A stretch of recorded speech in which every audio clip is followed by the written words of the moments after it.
Mikhail, yes. Wait, what? Mikhail says, "Hello, darkness, my old friend." How am I not seeing that? He's come to speak with us. Just again. my void. I'm a Janet, apparently. It's fine. Yeah. She's the new super cool, highly evolved Janet. You know, I want to be Disco Janet. Who doesn't want to be Disco Janet? All right. Well, Although you get lost in her void so easy. all right. That's the problem with Disco Janet. All right. Hold on. This episode of Capes and Lunatics is brought to you by Tweaked Audio. Get awesome headphones, go to tweakedaudio.com and use the coupon code Southgate to get 30% off, free shipping, and a lifetime warranty. Or you can get there through the link on our website, southgatemediagroup.com. This is Luca Perk, and you're listening to the Capes and Lunatics podcast. I'm Kelly Thompson, and you're listening to Capes and Lunatics. There's a thin line between heroism and madness. Here, the line fades to nothing at all. This is a world of capes and lunatics. And nothing is off limits. Hello and welcome back to another fun-filled episode of the Capes and Lunatics, episode 144. I am Phil. Joining me as always, that world traveler, that worldly man himself, Charlie, the Professor Esser, back from Beantown. Business. And the very serious, the very sober Princess Queen of Florida. Hey, y'all. It's a little Hellfire. What's up?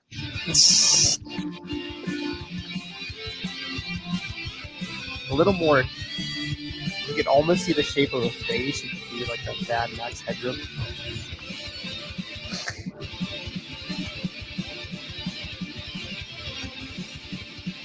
Such fresh references, Philip.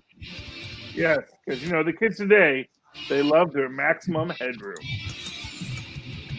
23 skidoo. You know what's weird, Lilith, is... So, like, I always just thought you just had your camera off. You, like, have, like, a piece of paper over your camera? Camera cover, yeah. Camera cover. Ooh, it's fancy. Because, like, right now, it's got, like, little wavy lines going through it. But not related to anything. They're just randomized wavy lines. Yeah, it's kind of cool, man. Almost hypnotic. It's probably the vibration from the fan on my computer. Probably. From the fan, of course. She's overclocking, man. Overclocking her computer. Dylan get vocal, probably. How dare you? I can't. Oh, man. Anywho, so let's get to the news. Something that's okay. Wait. Wish everybody a happy Valentine's Day, even though nobody's watching, just in case. Oh, yeah. Happy time of the Valens. We're recording. May the Valens come to you. The night of Valentine's Day. That's right. And there is no happiness here. I have to work tomorrow morning. There is no happiness here. Oh, well, you know. I know. It's a change of pace, Philip. It's a change of pace. Yeah. I'm going to sleep in tomorrow, and you got to get up and go to work. Right. Going to come home and nap like old lady Hellfire. Yes, that's right. Yeah. You know, I do not know how Philip is able to, like, run this entire podcast network and run it well. Like, surprisingly well. And work a full-time job with a wife and kid. And I'm like, nope. I cannot do that kind of stuff. Get your lips on that high Esser, yeah. Yeah, I'm just saying, it's like 7 blog posts by the end of the week. So if you, I do have one I want to write, and I've been wanting to write it for like, it's basically I want to do the detailed explanation of why the nanology of the Skywalker story is the importance of moisture farming. And how the entire arc, everything about that film, and really everything about every Star Wars property always goes back to the idea of what is important in life, moisture farming. Right. That, everything. Everything. Did you write Did you probably not for the reason.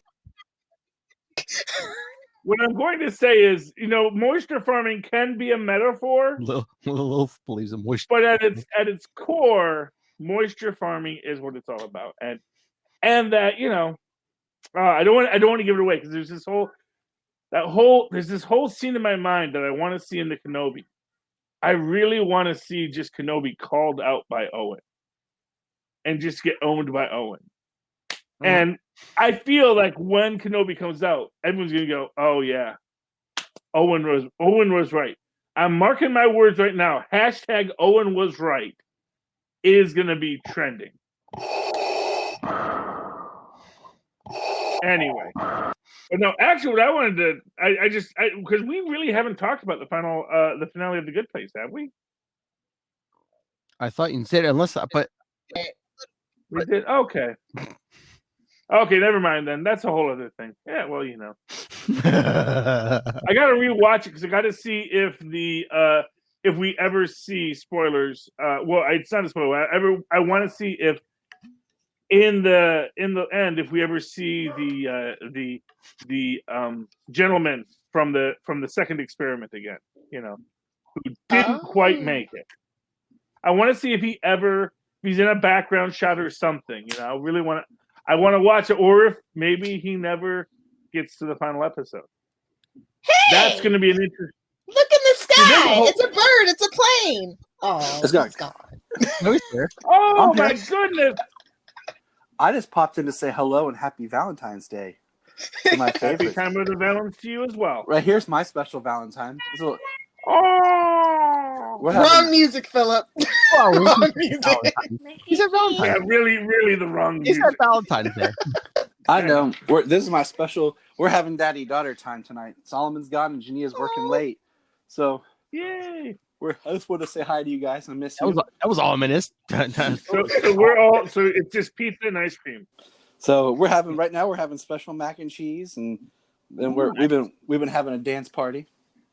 Oh, so dance parties are the best. And then I had an epiphany about us as a group. I was thinking if we did yoga, Sailor wanted to do kids yoga. Nice. I was like, if we were the Power Rangers, I would be like the Green Ranger. Like I just show up sometimes, like you guys are like the core Rangers, and like, oh, we need some help, and then I just show up out of nowhere, like, hey, I'm still part of this. Yeah. You play that flute through your helmet, son. There you go. You are the best Power Ranger meme. All right, you guys have fun. I'm gonna get back to some daddy-daughter time. Yes. Okay. Just want to say hey. Hey. Bye. Bye, guys. Bye. All right. So nice. Are you done with BoJack yet? Oh yeah, of course I'm done with BoJack. Really? Like I'm like savoring it. So. Oh. I mean, I've been spoiled, but you need to yourself. You know what I mean, so that you can do your interpretation. Why? Yeah. I mean, because people are like debating, and I'm just like, the show is honestly kind of pretty straightforward. BoJack is when you think about it. So well, I think have you gotten to the finale yet? Nope, not yet. I'm probably like 3 episodes away. Yeah, there's a quality to the finale that I think is kind of central to it. That obviously I don't want to spoil it for you, so I can't talk about it. But I think there's a quality that says when you stop having to worry about something, life can be made so much better, even if the thing that makes you not have to worry about it is in its own way a tragedy. I think that's vague enough. And basically, from my perspective, it's like every so often people might have a sigh of relief when suddenly it doesn't even matter. I don't have to worry about that anymore. And now I can just move on with my life. And okay, just one quick question. Yeah. How do you feel about Princess Caroline and Judah? Like, I am not feeling that whole thing at all. Oh, here's what I'll say. Oh, Tristan says Happy Valentine's Day as well. Happy Valentine's. As far as sitcom romances in the workplace, I mean, it's no worse than any other. I mean, it's got a weird power dynamic, and no, I never felt it either. But it's something that's there, and honestly, its resolution. It's like this. It may not be the fairy tale resolution, but at the same time, what in BoJack Horseman ever is, and it has a resolution that is like, okay, I can totally see that. That is a resolution that makes sense for the people that are in it. Okay. I hope that doesn't spoil anything. But yeah, it's no. Like I was just like, where did this come from? Okay, fine. oh whatever. well, you know. It's, oh please. Okay, that is what you call the classic trope of. I mean, on both levels, it's based honestly. Okay, and I hope this doesn't spoil it too much for you. He's Wesley. The droids wish you you know, from Princess Bride. He's supposed to be a hipster. Okay, so what do the droids do, Tristan? The droids wish you a happy Valentine's Day. Yes. Yeah, Tristan got a new droid today. I picked it up at the comic shop. I actually think it's an original 1970s protocol droid. I think it's an Imperial protocol. Well, yeah, it's an Imperial protocol droid, but I think it's one from the 1970s because it looks well played with. And I think they had a mix of toys from the 70s and the 80s. So, you know. I do know this is old, though, because of the paint and art stuff. Well, yeah, but that's actually one of the later Luke Skywalkers. Because the other one that was on the left, that was actually the original one that came with the Tauntaun. Ah. I think that is one of the later reissues without a Tauntaun. Yes. But anyway. I still got exclusives, I think. Oh yeah, they're very exclusive. Those are original toys. They've been well played with, and someday that will actually make them more valuable. I don't think that's how that works, but okay. Anyway, all right. Let's get the professor. Sorry, Philip. We totally derailed your agenda. Back to Philip's agenda. Enough of the shows he doesn't watch. Anyway, so let's get the professor fired up. Now you know how I feel about CW shows. Oh, you have failed the city. Anyway. He's failed this podcast. Get out! CW's our bread and butter, damn it. It's not that I have anything against the CW. It just doesn't come out on my TV. That's coming. Stand with the rabbit ears. No, that's not. Please, if it was just a rabbit ear problem, I'd have solved it. You have failed this city. Anyway, so yes, moving right along. Well, we got our first look. What was it yesterday of Bat Pat in the bat suit finally? Yeah, and I guess the kill his parents' killer. The gun is made into the bat symbol on his chest. That doesn't make sense, but it's the rule of cool because, you know. Didn't Kevin Smith do that? It's Matt Reeves, man. Rule of cool. Yeah. It's fine. Didn't Kevin Smith do that, Lil? Wasn't that in Detective 1000 or something? But in literally... Was it? Oh, yeah. And actually, okay, first off, from what I understand, that's not what Kevin Smith did. Well, in that story, he melted it down. He melted down. This is... The guy actually has just kept the integrity of the gun so that you know Batman's symbol is like two crossed guns, which in and of itself is kind of weird too. It's like this is like Batman Dark, you know. It's like, oh, the bat. I mean, that's kind of redundant, but okay. What? No, it's like what if Frank Castle was the Batman? Yeah, well, really, you know. Are we sure he's not? Yeah, sure is he actually going to be? Oh, who's the other Wayne? Is this actually the Thomas Wayne Batman with red eyes? It's actually it's all Flashpoint, man. Pat's really Thomas. You shut your mouth! If you say Flashpoint 3 times, Ezra Miller actually gets to be the Flash permanently. No, not on my watch. Not on my watch. Poor Ezra. But then I saw because like that whole trailer, whatever that was like it was like all in like this red light, and so everyone was comparing it to when they first revealed the Daredevil suit, you know, for the Netflix stuff. Well, I couldn't even see. Well, it's red. Charlie might be onto something though. If they're doing the whole red thing, it might be Flashpoint. It might get somebody to actually want that movie now. Again, do not do Flashpoint Batman unless you get Jeffrey Dean Morgan. Well, damn straight. Yeah, I mean, obviously. Obvi. Oh.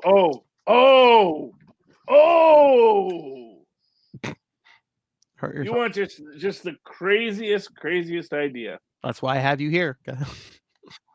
What if the story is, and this won't be what it is, so there's absolutely no chance of spoilers. This is why you're on the payroll, sir. Come on. What if the story? We getting paid? with love and What affection. if the story is okay? Only Martha gets shot.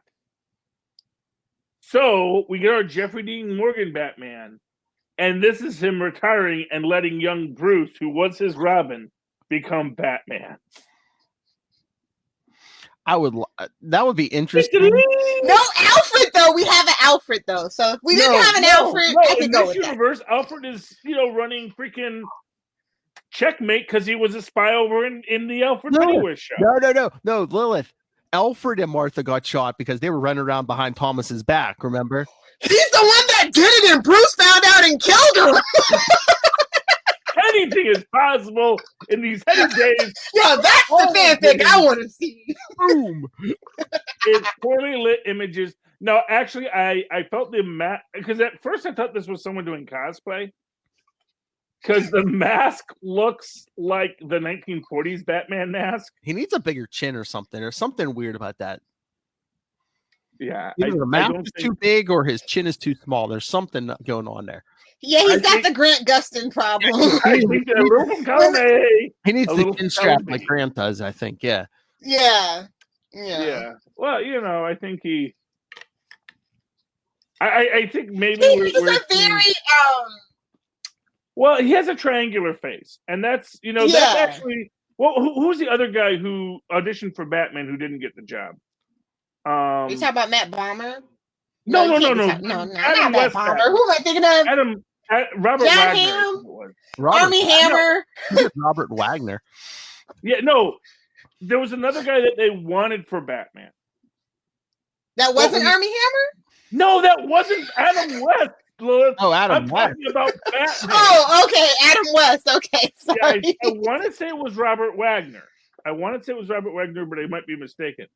But basically, when you look at him, he had that Kirk Douglas chin. He had that point chin like Philip has, like Tristan has. And you can't be a Batman with a pointy chin. Gotta be a Nightwing. No, you gotta be. It's for Nightwing. What basically is if you have a pointy chin, you want a domino mask. Yes. If you're wearing a full scowl, you gotta have a big square face. Okay. You know what though? Maybe the red is paying homage to Batman the animated series, but the Red Skies seasons, which you know how the fans feel about the Red Sky season. But actually, I'm gonna be honest with you. When I first saw it, I thought because I was seeing the red on that very pointy Batman logo, I was thinking, "Oh, are they doing a Batman Beyond?" Oh, I would wish. Honestly, he wouldn't be a good Terry McGinnis though. But no, you need someone younger for Terry McGinnis. And plus, you need Michael Keaton for old Bruce Wayne. I mean, if you could, he's got to take that Marvel money. He ain't coming back. We lost him. We waited too long. Yeah, but he's no Nick Fury. Adrian Toomes ain't going to be in every movie. No, but he's going to be in a lot more than you think. Apparently, because Sony says we get to use him. We're getting our Sinister Six without Otto. Sorry. Old farmer Sony's going to milk that thing. Why would you do Sinister Six without Otto? Because it's Sony. They make terrible life decisions. They might as well names be Tony Stark, okay? Now Charlie's on board with them making bad decisions. Why would you do Sinister Six without Otto? Well, no, that is a bad decision. It's like it is. Yeah, I mean, here's what I'm going to tell you. You can do it without the Green Goblin easily. Why anyone teams up with the Green Goblin or the Joker just to get it back to DC exactly never makes any sense. Why does it even why people want sometimes when they do it's the cult of Joker, that kind of makes sense. I mean, I see people would I feel like people work for Osborn and you get benefits and stuff sometimes, but the Joker's just I don't know why anyone even work for him. Well, yeah, no, if you're working for Osborn, yeah. All the deadly laughing gas you could ever want, homie. Yeah, and you wake up dead tomorrow. Yeah, exactly. It's a very odd thing, which is one of those weird things about Joker, because and that's one of those weird things about the Harley Quinn film, or the Harley Quinn film. It is Harley Quinn in Birds of Prey now, officially. Whatever her girl gang. Birds of Prey gets relegated as her girl gang, but hashtag not mad. Can't be mad. Okay. Well, it's very important that you put the deck chairs exactly in the right spot just before it goes underwater. Before it's the Catalina wine mixer, man. It's the Catalina wine mixer. Yeah, but anyway. No Stepbrother fans, that's fine. It just seems like, see, Joker gets a gang together, but it's always like, why does he have a gang? Why are they so loyal to this guy? Cannon fodder, baby. Well, he kind of probably has a little charisma to him that we don't get to see. And like in Batman Beyond, the whole teens like pick up the Joker gang thing after he's been long gone. He's like an icon. Hero worship. I answered my own dang question. Joker, and it's actually in Dark Knight. Was it Dark Knight Rises or Batman Dark Knight? The one with the Joker. The Dark Knight. He burns all the money. Yes. Because he doesn't care about money. He doesn't like money. So if when you rob a bank with the Joker, he'll give you all the money. He gives you all the money. He'll kill you. You think you're getting all the money, but he'll kill you. That's only the first time. Later on, he starts paying people off because. Wait, but didn't the Joker kill off? Yeah, but that was before he was established as the Joker. That's when he first shows up, and yeah. But I mean, if you wanted to, like, why do people hang out with the Joker? It's because the guy just gives away money. The guy has no sense of value. He's completely insane. He doesn't know what money is, and he wants to freaking put clown faces on fish. This is the guy we're working for, but he actually has like great schemes. Like, hey boss, mind we take all this green paper? It's like, what green paper? No, that'll clash with the drapes. Take it away. And that's why you work for the Joker. Right. It's like no. Let's not talk about the orange Cheeto dust. Let's leave that out of the Joker. Because even the Joker won't work with the Red Skull. Just saying. Oh, it's gotten a little too real now. So it's keeping it real. But yeah, I saw Charlie freaking out about the guns on Pattinson's chest. He's like, why would they do that? Well, they've lost their way. They don't understand the fundamentals of their Trinity. They're starting to, because they're putting Wonder Woman as their first superhero now. So I guess they're trying to get the picture. They still want to make. They need to not.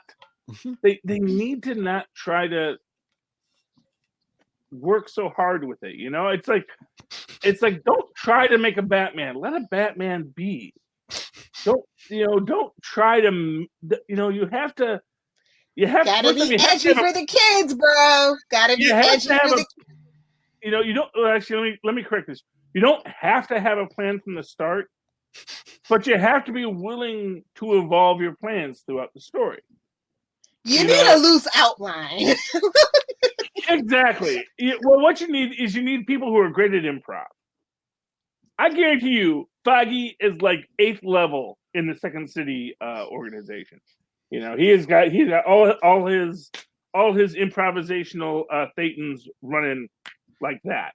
And it's like, don't throw everything in the first movie. It's like Marvel. Well, they have to because they know they're not going to get a sequel. It's like, look, Marvel up, and then Batman versus Superman. It's like, hey, let's have Batman and Superman meet. Let's have them fight. Hey, let's bring in Lex in. Let's bring Doomsday in. Hey, let's have this be the first appearance of Wonder Woman. It's like, really? That's Superman. Yeah. And let's not forget Flash. And let's not forget Aquaman. Just because, or Cyborg, or whatever. Poke a camera. I do not like that Cyborg. We're gonna leave Ray Fisher alone. He had to endure his gauntlet. May good things come to that man. I hope so. I mean, I got nothing against the actor. I just felt that out of that, you can't base it on mother box technology unless it's been. Believe me, Philip and I talk about this all the time. We agree. That's New 52 crap, Charlie. But you know what? No, here's the thing: you can do mother box technology because you can reverse engineer it.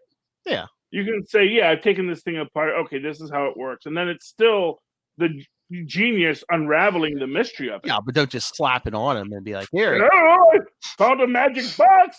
Does magic box make sun better? Let's find out. Apparently it does. Apparently magic box works. Yay, magic box. Happy Valentine's Day, everyone. Happy Valentine's. Magic Everyone box. should have a magic box. Oh boy. Hey-o. Don't you do it, Philip. Magic box, wise in many things. What? Do what? That's what I call my computer. Nothing. Out of the gooch. I knew it. Anyway, I didn't think of it until you said it, but you're gonna get us canceled, Philip. Stop it. Last night didn't get us canceled with Hellfire. Nothing will. I'm not even certain what a gooch is, so we'll just leave it there. Don't Google it. You don't want that on your search history. You know what the gooch is? The gooch is Arnold's bully from Different Strokes. So I don't understand that reference, but okay. Okay, so in the later seasons of Different Strokes, Arnold had a bully. His name was the Gooch. Dad. Yes, Tristan. Okay, there we go. There's our cover story, kids. Attitudes, baby. Out of the Gooch. So is there any other important news, or can we talk comics? That's what I came to do. Oh, you know what I wanted to ask you, Little Hellfire? Like, how many? I didn't read Gwen Stacy. I forgot about her. But I heard it moved at breakneck speed. Hey-o. So utterly classless. No, you know what I wanted to ask you before we get to comics? Kevin Smith, how much dirt does he have on people in Hollywood? None at all. He's just a genuinely nice guy to work with when he can get his projects out on time. Honestly, people love Kevin Smith in Hollywood. He's a good guy to work that Masters of the Universe he's working on. Did you see he got Mark Hamill, Kevin Conroy, Sarah Michelle Gellar? They love him. He will put you on his projects forever if you get along. And ask Jason Mewes. You know what? I don't want to be rude to any of these, icons of the silver screen, but here we go. Those people aren't like movie stars, right? And that's the point. Sarah Michelle Gellar. Exactly. I know, but we're saying,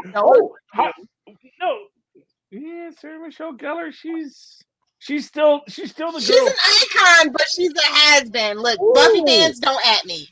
No, don't at me. She can't get a show off the ground since Buffy. Don't at me. And don't at me. Let me just say, I mean, really, it's like these are fan actors who are beloved by the fans, who are fantastic actors. Don't get me wrong, but it's not like it's not like you're like, oh, how did he ever get Kevin Conroy to be in his film?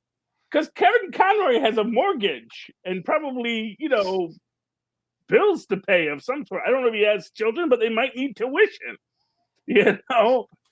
And I'm just saying, and that doesn't mean that the project's not good, because probably the project's good too. Kevin Smith is a fantastic writer for actors. What's the Masters of the Universe? It's the animated thing. Okay. Yeah. And to that point, Kevin Conroy, first up, that's his bread and butter, is he's an animated actor. Oh, yeah. And Michelle Gellar, quite frankly, probably says, hey, that's worth could use the work.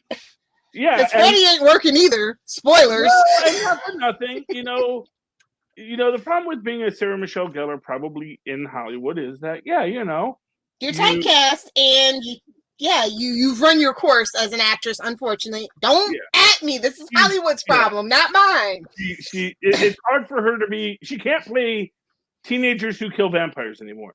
She can be a sophisticated older woman who kills vampires. She could be a sophisticated older vampire. But that, honestly, you can't do that very long either. That is a very short window to be the sophisticated older vampire. Just ask the guy from Nick Knight. Forever Knight. Forever Knight. Oh, heck, just ask freaking anyone from Buffy the Vampire Slayer. You ever see the first appearance of Spike and Angel? When they were like... Oh, my God. Although he has aged the best out of all of them. Spike or Angel? Spike. I think James Marster, Spike. Yeah, I think they both did okay. They both look handsome. I'm not But Angel has aged like milk in comparison. I'm just saying, David Boreanaz, I love you, babe, but you're not that fresh-faced 21-year-old we met on the first season of Buffy. He could play Nick Fury now. I mean, like he could the do other the Nick World Fury. War. Yeah, we can do the World War II Nick Fury at this point. He's got grizzle. He's good. That's a good thing. But yeah, he's still got a baby face. He could have the Infinity Formula going. But but that's that. There, and to that extent, Angel had the broader frame. The broader frame packs on either muscle or fat, but that all is stuff that changes from when you're a teenager. So he can get ripped, but he'll never have that live frame. So what Charlie is saying is stop being a snob, Sarah Michelle Gellar, and just do the Buffy reunion we want. I need some muscle and some meat. Yeah. That drop honestly never gets old. Play the Sausage Fest one just for the hell of it. It's fine having a sausage fest. Wait, is Buffy even still alive in the Buffy universe? I forget. Yes, she is. Okay. The comic books continue it. Oh yeah, that's right. So many comic books. They brought her back. Yeah. She did survive the finale. That's right. I remember now. And more importantly, Faith survived. More importantly. Willow's girlfriend didn't make it though. That's too bad. Hashtag still bitter. Hashtag kill the trope, kill your gays. Yeah. That's all I'm saying. Damn Joss Whedon. Yeah. All right. But anyway, yeah, I'm actually excited about that cartoon. Supposedly it's gonna go on some source material, so we'll see how that goes. Oh. Which source material? What, the original? The original source material, not the 1980s cartoon, but like the original comic. The original comic books things. that came with the story. Okay. Yeah. I read those comic books. They were 80s comic books, and they were decent. They were okay.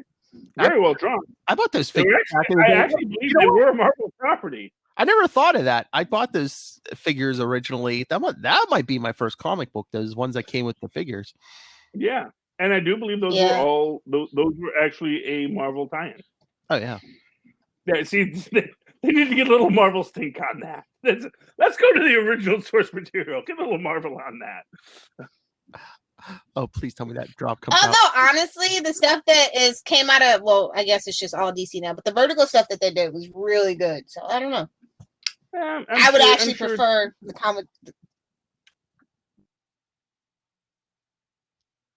Hello? Oh.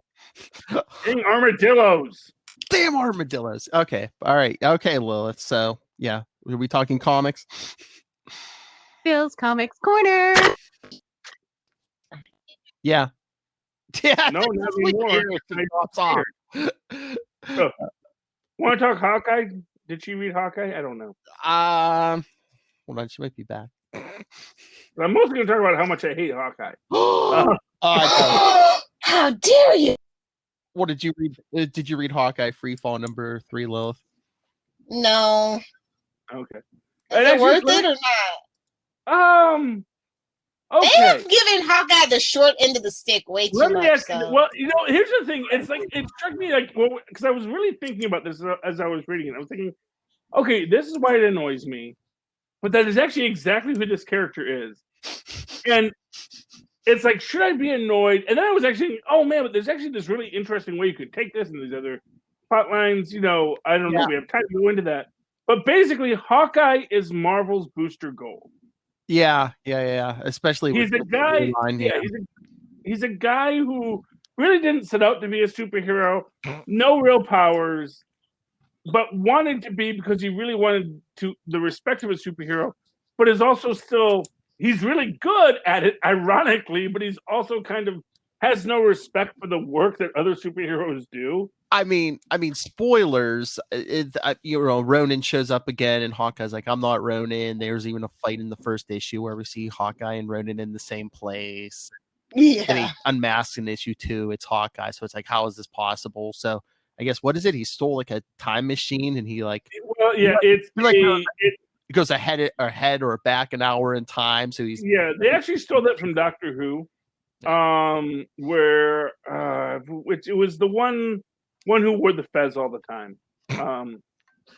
Not the one with the good hair, but the one with kind of the Peter Tork mop top. Matt Smith. Yeah.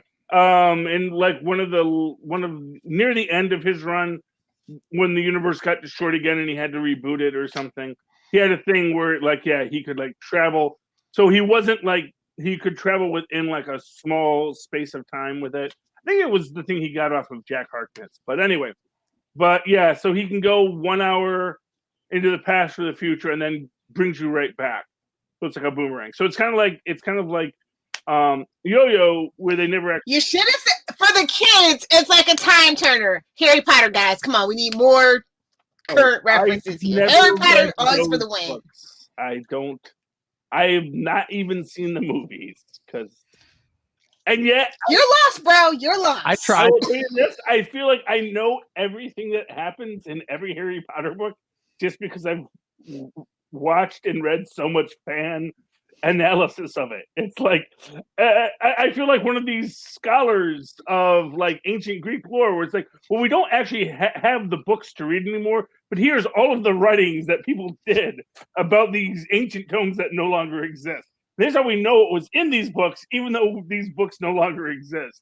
And that's me with Harry Potter. It's like I've never actually read them or seen them, but I've read all the scholarship. So I don't know. Honestly, reading Harry Potter analysis is like a lot like reading Teen Wolf analysis. You realize, wait a minute, Draco's not the main character. What the hell's happening here? If you actually ever read a book, and that's just how that's gonna go for you. I just felt that it was unrealistic when Michael J. Fox and his team at the end win the basketball tournament, even though he's not using his superpowers because oh dear God, he doesn't even know there was a TV show. It's okay. I know. I could have done worse. I could have really said I didn't feel that the Justin Bateman character really fit into the kid. Oh, ouch. Ouch. But yes, I do know that there was a Teen Wolf TV series. It's a kind of a sad remake of the werewolf series on Fox in the early years. Yes, I get it. It's like, oh, we'd like to make that. Oh, but we don't want to use the old werewolf thing because first off, it's too generic. So, well, what's a popular idea that we could sort of piggyback on that could bring in nostalgia nerds, but not actually have anything to do with it? Well, no one's doing anything with the Teen Wolf property. So, saw the movies, loved the cartoon, loved Styles. You're like the only other person that I have ever met that knows about the animated Teen Wolf show. The only other person. The best where you get like grandpas from the old. Oh, it's the best. That is 80s cartoons at their best, where they just said, "What's a movie? Let's make that into a cartoon." Well, this movie was rated R. Who cares? No, I mean, like, it was really hard R. We were going to have a RoboCop. The kids love the RoboCop. Put him in a cartoon. Exactly. Yes. This was my world, and it was a glorious time to be alive. I fell down. I don't even remember what rabbit hole I fell down to find that damn thing, but it was. You cannot find it on the internet. It is hard. Styles once stole torches to the townspeople when they were all going to hunt down the werewolves. It was great. It was a strange show, and I'm glad I got to see it live.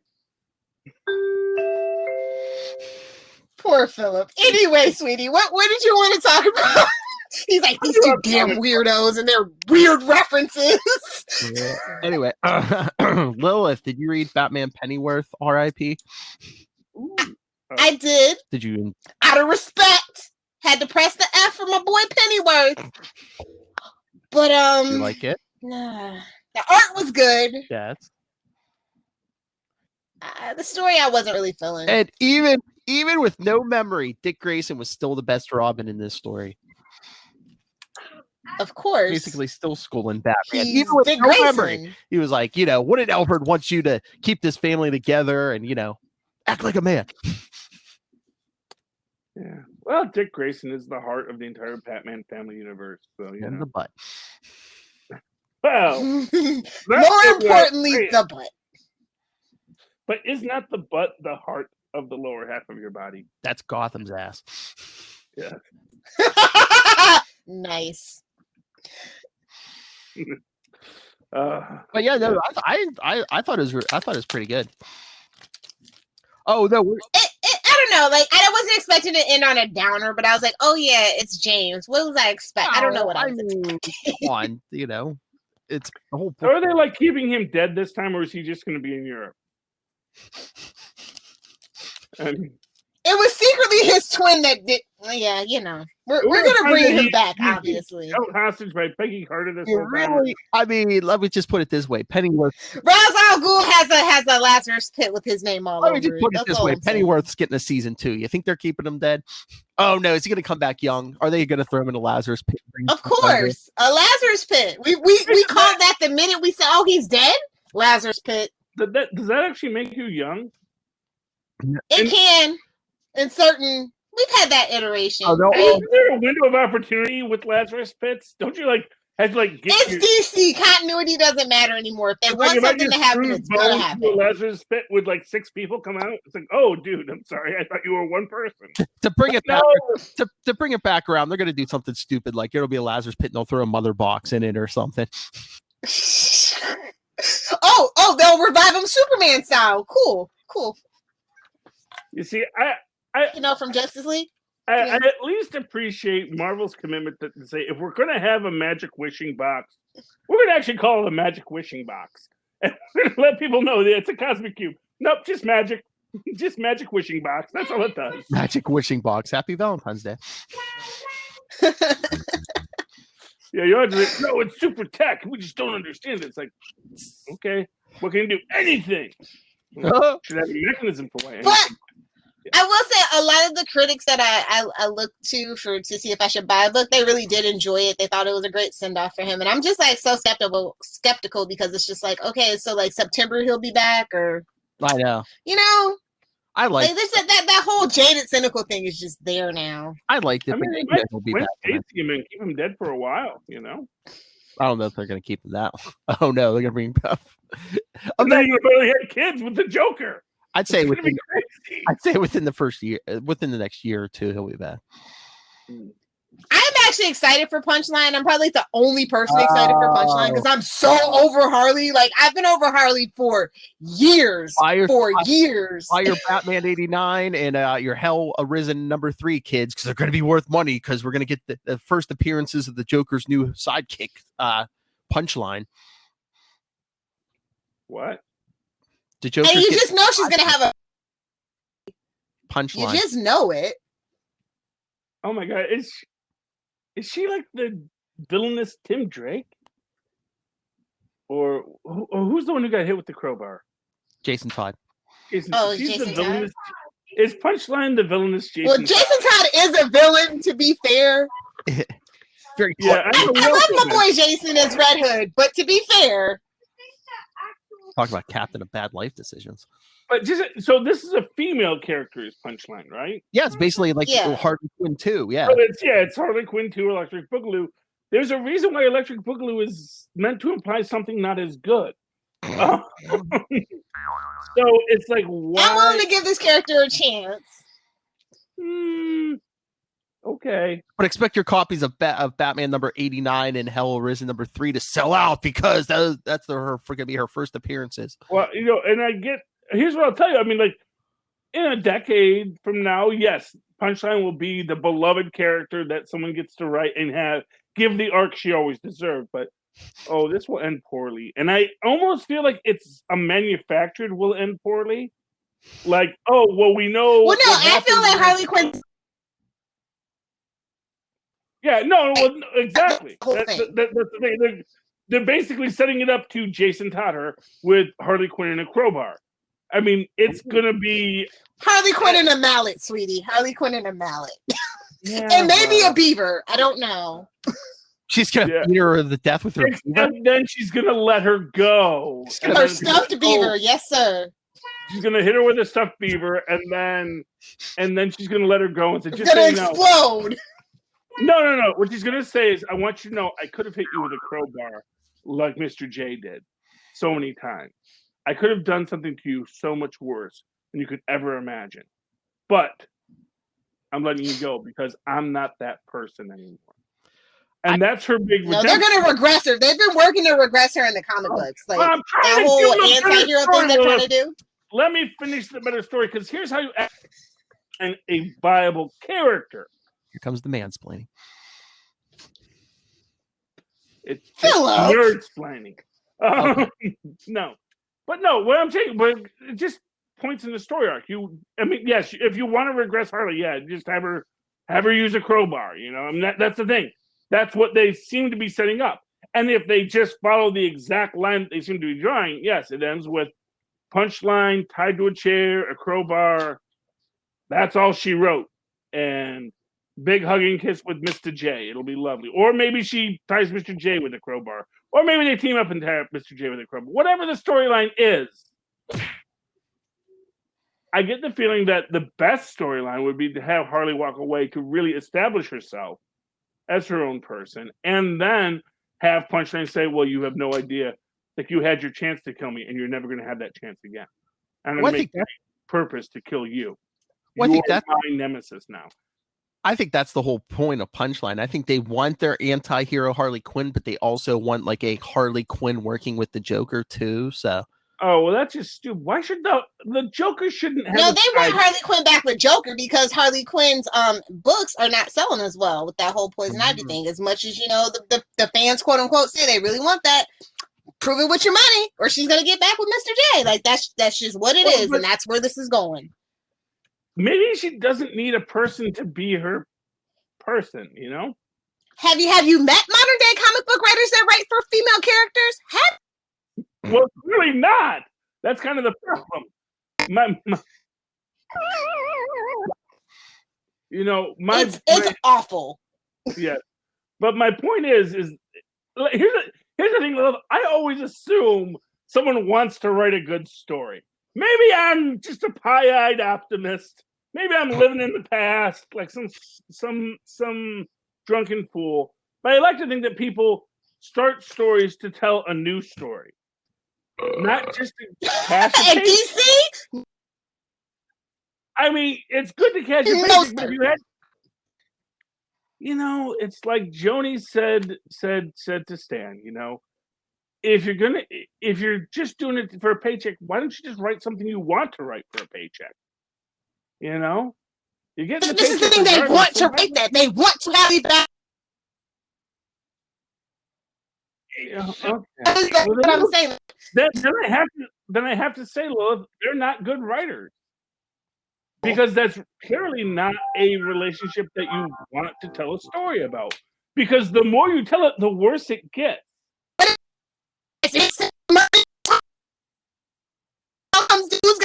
At Hot Topic, Joker and Harley getting back together. Yeah, I mean, I get that argument, but I don't know. I don't know, Lilith. I guess. I don't even read DC, so why am I talking? It's DC, and I'm disgusted. I'm so done with it. Maybe I've been done with Harley for a while, so. The comics aren't selling. That movie was so maybe they're just like, yeah, maybe we need to regress Harley back to what she was. But that never works because you can't put a genie back in the bottle. You can't squeeze the toothpaste back. You rub it the right way. Because they even in the movie itself kind of hint at that she actually misses the Joker. So it's just like, it's a whole thing. It's a whole thing. It's all the subtext that I'm feeling. I don't think you should take anything from that movie as something that is a good story. Don't take anything from that movie. Well, duh. Well, I mean, you can bring back, Montoya, maybe Huntress. Well, bring back anything but Harley Quinn. I mean, yeah, Roby. Margot Robbie's gonna hunt us down, guys. You know what? That's great. She can be on the show. Oh, I'm just like Spider-Man was on J. Jonah Jameson's show. Oh yes, the podcast. Oh yeah. Amazing Spider-Man 39. See, now that is they're just clearly pandering to the three of us at this point. What I gotta say is, because I know you said you wanted us to read a couple of pages in character. I gotta say that is your Patreon support level. Oh, Ooh. We will act out the whole thing with myself as J. Jonah Jameson. Nice. You know, he's right, Lois. Don't give it away on the first date. That's right. Yeah, we can give my teaser here. You ain't gotta tell me twice. We can give my teaser here. I don't know which one of you two is going to be Spider-Man though, but you know, Phil said that could be Jameson, and I am like down with that. Though what I gotta say, I loved about this issue. Aside from the backup, which was that backup was brilliant. It's such a good. That's who the backup was for. Oh man, what you never imagined what that story is, you know? What, man, Overdrive? I think about that every day. What, Overdrive? Yeah. I've got a superpower. What do I do with it? I guess I'll go into supervillainy because sure, why not? He's getting killed, Charlie Esser. I'm sorry, what?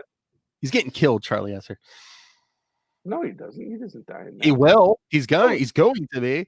Did you see that green boot? Did you see that green boot in the last panel?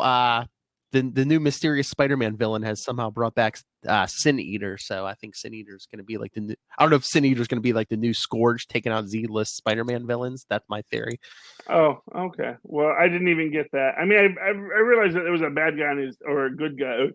There was a person on his tail, you know. But you know, honestly, I think that's a really sympathetic tale to tell before you kill a guy. You know, I mean, you never want your victim to feel regret before you kill him. That makes it too hard to justify why you're killing them. I can kill everyone and escape. But no, I like that story. But I did like the real confrontation between this is why if you're just looking at the pictures, you don't always see the value of the comic. That the dialogue in this was just fantastic, especially when Peter, in his haughty "I'm just the best person ever" kind of way, antagonizes Jonah into like just saying, well, let's be honest here, what did you ever do to make me not think you were a menace? What did you ever do? Well, no, but it's like, all the other heroes, they work together, they team up, they join teams, And Peter says, you made me public enemy number one from day one, so how the hell was I supposed to join a team? Except that, as we know from various what ifs, if he actually just sat and talked to them, as we saw in what if number one, if Reed would have been like cool to talk to the kid if the kid had just stuck around. Now, sure, Ben throws a fit. Ben always throws a fit. This ain't General Motors, kid. And the difference is in that universe is that Reed was a bit more of an improv guy and could read the scene a bit better, and so he could like talk to the kid and talk him down. But like when Ben said, and first off, with Peter saying, I demand your highest salary, when Ben says this ain't General Motors, Peter could have said, oh, dude, shoot, I'm sorry. I'm not trying to be haughty here, man. I just really need a job. I got a sick aunt, and I am a superhero, and I really want to help you guys. And I'm kind of a science nerd, so like I can help in the lab, Mr. Fantastic, And then Mr. Fantastic would have been like, "Oh, dude, sorry, man. Like, what are you, like 16? Hey, well, I don't know if we're going to take on a lot of missions, but totally, dude, let's work out something here because I'd love to figure out how your powers work, and I'd love to figure out all the things about you.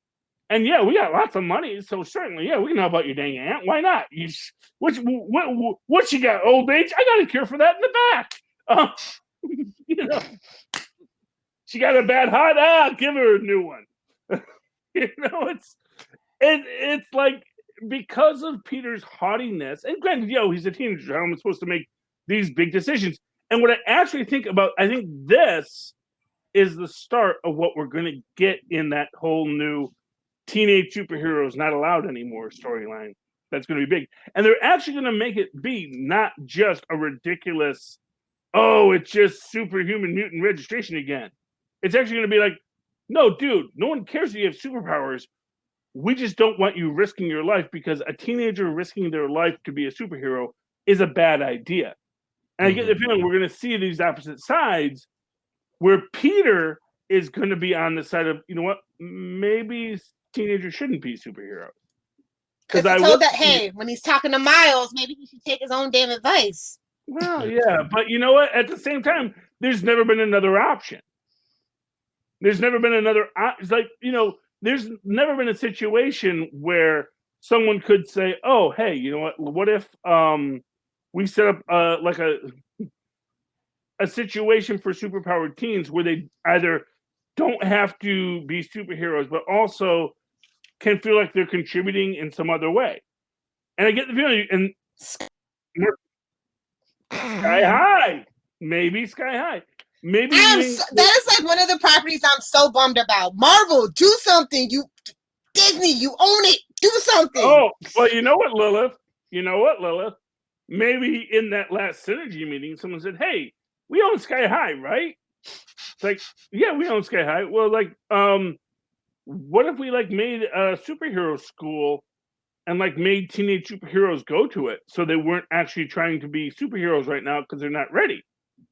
And say, well, that'd be real controversial. We got a lot of teenage superheroes. Like, yeah, I know that'd be controversial, but what if we could tell a really cool story about it? Like, okay, yeah, let's do that. And we see that already. We got Doctor Strange with the Strange Academy coming up with teenage magic users. It's like, okay, you guys are like touched by the magic, and you're going to cause problems if we don't get you into school. We'll run a demon across campus every 6 weeks to make you feel like you're doing something. But stuff, because, you know, back in the day, sorcerers used to have to learn stuff, and like they had to study for centuries to become good at it. And right now, magic's kind of crazy, and too many kids have magic powers now. So we need to fix that. So yeah, I think that what we get in this episode on the podcast is the start of this discussion of why teenagers shouldn't be superheroes. Because even Pete uses that "I was just a kid, how was I supposed to know" as his argument for why he made all of his mistakes as a teenage superhero. And I do think they're going to set it up because it'd be easy to make Jonah the villain in it. But I think the idea of having Pete be the guy to think, you know what, I actually think maybe teenagers shouldn't be superheroes because maybe kids shouldn't live with that much power. And that's why he's feeling guilty about Jonah calling him out, because Jonah's basically saying, look, maybe you should have thought this through better. And Pete's like, well, there was no resources for a kid like me being a superhero then, but maybe there could be now. Maybe the next generation doesn't have to go through what Pete is going through. Just an idea, Marvel. You've already written the story, so you know I didn't steal it, and you know if you want it, you can still rewrite some stuff. Oh, keeping it in the Spider-Man universe. Free of charge. Did anybody read Black Cat Strikes #2? No. I thought that was my best Marvel book this week. I like that series because I kind of like somebody giving Mary Jane a run for her money. Like I kind of like that. That's the video game tie-in. Yeah. No, I said, I dropped. I didn't really like the first one, but the second one is really good. Oh yeah. Yeah, the dialogue got a lot better. The plot's moving super fast, and it's a miniseries. It's like 5 or 6 of them. So I'm just like, cool beans, let's do it. I really like this take on Felicia. You know, she's doing a crime spree. She's just being Black Cat, being Black Cat. You know what I mean? Mm-hmm. No strings attached. Got no strings on me. Yeah, well, no, I mean that's great. You know, for what it's worth, I can get the idea that, you know, just because it's based off a video game doesn't mean there can't be great story in it. I mean, you know, I really feel like, you know, when you have these video games, sometimes because for what it's worth, the video game writers get to take risks that most storytellers in comics the last never two get though to. lost their steam, which is why Philip's probably kind of burnt out on it. Yeah. Fair enough. You know, I don't play video games and I don't read that many comics, to be honest with you. My knowledge is all history, you know. Number 1. I try to keep up, but, you know. What happened with Savage There's Avengers so number many 10 though? Like I was super disappointed. Was it just me? Oh my gosh. Oh, really? Oh, we got differing opinions here, I think. Wait. The Savage Adventures that came out this week, not the one that was all the excess content. I haven't even read that one yet. No, the one that came out this week. Doom, number Strange, 10. and Conan. That was fantastic. Lilith didn't think so. Okay, I guess Philip. Lilith. Wait, who didn't think so? I don't know. I just feel like something was holding it back from being super great for me. Like, it was an okay story, but like I was just expecting more from the team up, I guess. Well, there's only so much you can do with it. First off, Conan is a classic D&D barbarian. He does not like magic. And he's willing to tolerate it for the moment. And in general, magic users don't like barbarians. Even Doom. What I loved is the professional courtesy between Doom and Strange. Because you really realize there's no other superhero in the Marvel Universe that has that level of professional courtesy with Dr. Doom. It's like, no, even though Dr. Doom is really kind of a middling magician, he's also a scientist, and Dr. Strange is also a scientist. So he respects that he can have his feet in both worlds and be relatively unlike that accursed Richards who hates magic. Well, Steven doesn't mind Richards because honestly, I think I just don't like Doctor Strange. but I think is what it is, and Doctor Strange got his strange all over it. Well, so, and it was very interesting, the whole thing with and they didn't call him Barons of Media. I forget who they called the God of Death in this one. When they bring Jericho Drum's body to him to say, just help guide him back. And he says, oh yeah, Jericho, he don't like to make deals though, and I like to make deals. So, that which is I don't know if that was the best place to leave him, but I guess it did that. Now the Shuma-Gorath plot line, interesting enough in itself, although again with Conan just ripping off the squid, that was a little weird. And that didn't really seem to make much sense to me, but But then again, it's arguable that Conan's been cutting Shuma-Goraths to ribbons for years. He might actually have more knowledge about this than even Strange does. Because among Shuma-Gorath things, this ain't the first time Conan's had to kill him. Sort of with what's oh man, what is the name of the Kulan Gath? Blanking on it. Kulan Gath, yeah. It's like, this ain't the first time he had to kill this guy. And this guy dies all the time, You'd think he was in the Spider-Man book. Burn. And yeah, no, I liked it, and I liked, like I said, what sold it to me was the interaction between Strange and Doom. Strange and Doom's interaction was really fantastic for me. Conan was fun, although I gotta say this: I really want them to let Conan put on pants. How dare you, sir! Sacrilege! No, when Conan was stuck in the 20s, the guy doesn't wear a loincloth just because. Well, I mean, maybe he does wear it because he's comfortable, but the fact of the matter is, he knows how to wear pants. I've read books even this week where he wore pants. It's like, he should wear clothing and be in the world he's in because he knows he's in a new world. And if these are the clothes people wear, I might as well put on some clothes. Honestly, I just really cares. I think he's just like, you don't like me dangling. Don't care, man. Leave Conan alone. You don't like me dangling a sword in your face. It's your problem. That's what I get from it. Well, no, but what I'm saying is it's obvious also that he's interacting with a lot of people who wear pretty outlandish clothes too. So it's like I think he hasn't been like grounded enough yet. I think if he actually spent time amongst street level people, he would put on pants.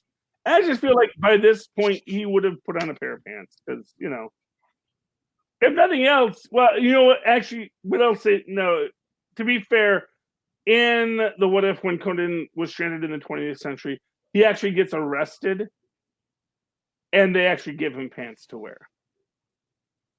and he puts on the clothing that they make him wear after he gets arrested, and he's like, "Oh, I guess this is the clothes people wear."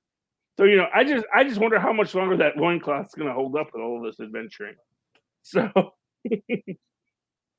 although Lilith, I did finally read the last part of the Life and Death of Conan, from Conan the Barbarian, and I really loved that. Not the least of which was just the fact that apparently I loved Conan's son in that, just because it sort of implies that there may well be an unbroken line of heirs of Conan the Barbarian in the Marvel Universe, and maybe that's why there's so many superhuman people around. Because this is the son of Conan we know about. He's a busy boy. There could be a lot. He was a very busy boy, as he makes no bones about, And quite frankly, between him and Thor populating the planet Earth, it's no wonder the Marvel Universe looks the way it does, Okay. Anything else you want to talk about here, Philip? Did anybody read Spirit of Ghost Rider? Nope. Oh, the Lilith special. Sorry. Yeah. But did you like it? It was tell us about it. Interesting, but I'm not a huge Ghost Rider fan at all, but it was interesting. The artwork was really good. The dialogue was pretty decent from what I was expecting from the person that wrote it. So it's second issue. How many issues is it? 5 probably. Okay. She had to check it out. Her name was... Really like the artwork though. Roland Bashi did a really good job. The writer on this one was Ed Brisson, and I was just I'm not that familiar, but what I remember I didn't like, but this is a little bit better, so we'll see how a second issue goes. It's not bad. All right. Can I throw one out here? I was skeptical because towards the end of the last run, I was kind of didn't even pick up the miniseries, but I enjoyed Green Lantern season 2, number 1. I knew you were gonna bring that one up. Why? No, I knew you would pick it up because it's Green Lantern. I mean, the old Guardians are out. They're bringing in these young Guardians, and because it's DC. Can I ask a weird question? It's called Green Lantern season 2, number 1. When was season 1? The previous series. Okay, but usually when they have the season, usually it's based off a TV show. So, so they're just calling it season 1 of the Green Lantern, and it's like a reboot. If they did a Green Lantern series, it's Grant Morrison. It's Grant Morrison who wrote the first season, so I don't know. Hey, there is a series coming out. Well, okay, so I guess we got only did 12 issues though, and then they did this 3-issue miniseries in between. So I don't know to bridge the gap that we didn't know was the gap, apparently, which we didn't pick up. But no, I mean I like it just because it's I've been wanting Hal on Earth more, and by the end of this issue, they have Hal on Earth because the new Guardians put him on Earth. They're oh, there's a big threat coming. You have to be on Earth, even though he doesn't want to be on Earth. And I don't know, maybe it's just he's gonna get that wanderlust, if you know what I mean. Hey-o. But no, and I also it's just maybe it's just this issue, but Morrison seems to have toned down some of his, he gets high and writes stuff. Morrison, there's an alternate reality where instead of time there's music, and it's what? Stuff like that. They got him to reduce his medical marijuana usage. Yes. Yeah, it seemed toned down a little, which I enjoyed. It, it's just oh, there's a new universe where light only travels at 22 miles an hour. It's what?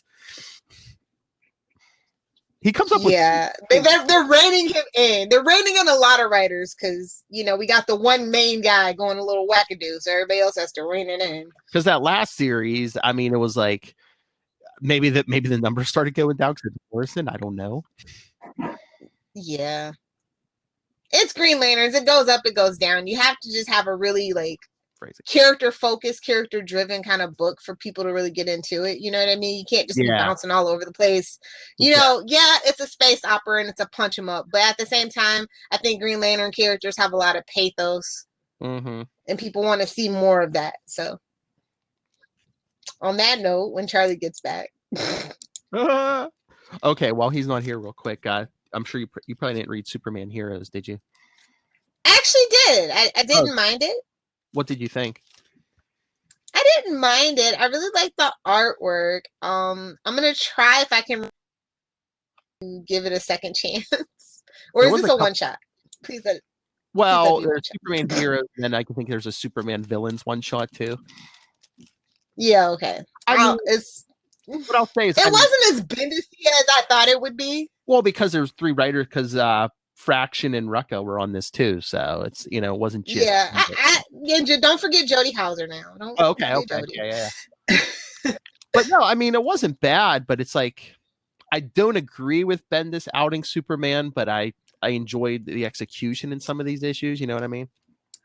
Well, I think they almost had to do it because of what they're planning to do with Generation Zero or whatever. Oh yeah, they're calling it.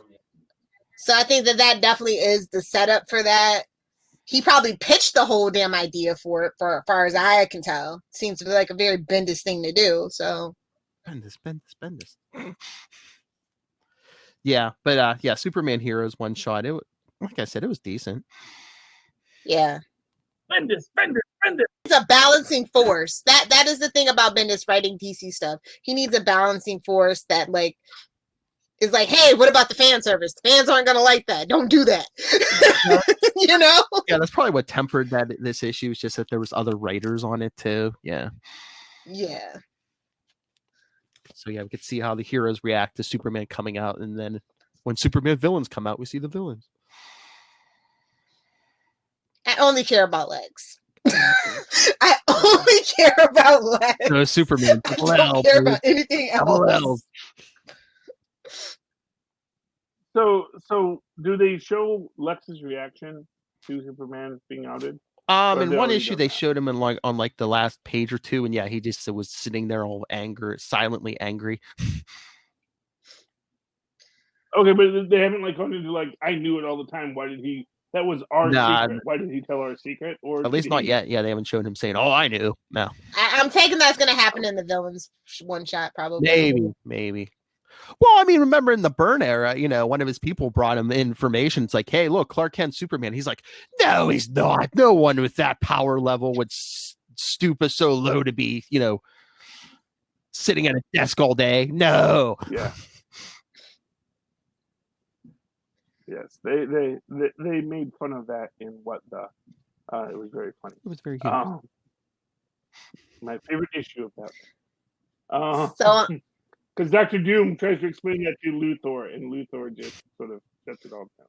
That was one of the Fantastic Four vs. Superman, but they did the new version of it. It was good. Wait, what? Sorry, I read comic books a long time ago. So do you boys have super connectivity? Or? Yes. So on that note, let's get going so you boys can do that. On that. And Mama can go to sleep. All right. All right, everyone. Send your thoughts on all of it. Bat Pat, The Good Place, comics, Masters of the Universe. Email us, capesandlunatics@gmail.com. Call the voicemail, 614-382-2737. That's 614-38-CAPES. And follow us on social media. Follow everything, YouTube, everything, all in one place. That's Linktree, linktr.ee/capesandlunatics. And support the sponsors, Tweaked Audio, Hunt to Killer, Pod Life the book, now in digital and paperback. And go on Amazon and buy that. Use the link in the show notes for Southgate Media Group. Help support the show so we can bring it to you each and every week. This brilliance. All right, Lilith Hellfire. Oh, if you notice want to at me about anything that I said about Sarah Michelle Gellar, you can fight me via Twitter at Lilith Hellfire or on Instagram at Lilith Hellfire69. Duh. Hello, Megan. Charlie Esser. Well, if you'd like to write to me in an old-fashioned email with where I'm awesome, possible, and said do so at superconnectivityblog@gmail.com. The Super Connectivity Blog, all one word, at gmail.com. Of course, follow me on the Twitter to say live tweet Agents of S.H.I.E.L.D., which is coming back, I promise. At Charlie Esser, that's CHARLIESSER. Look for the 2 E's. Equality. Bing! All righty. Thank you for joining us. Sunset Teen Titans. Oh. All right, for another week, we have been the Capes. Lunatics! You forgot to say your Capes and Lunatics, Philip. Oh, we agreed. We have 3, 2, 1. We have been your Capes. Lunatics! There we go. Your. We'll fix it in post. Your. And remember, send us money if you want to hear that live reading.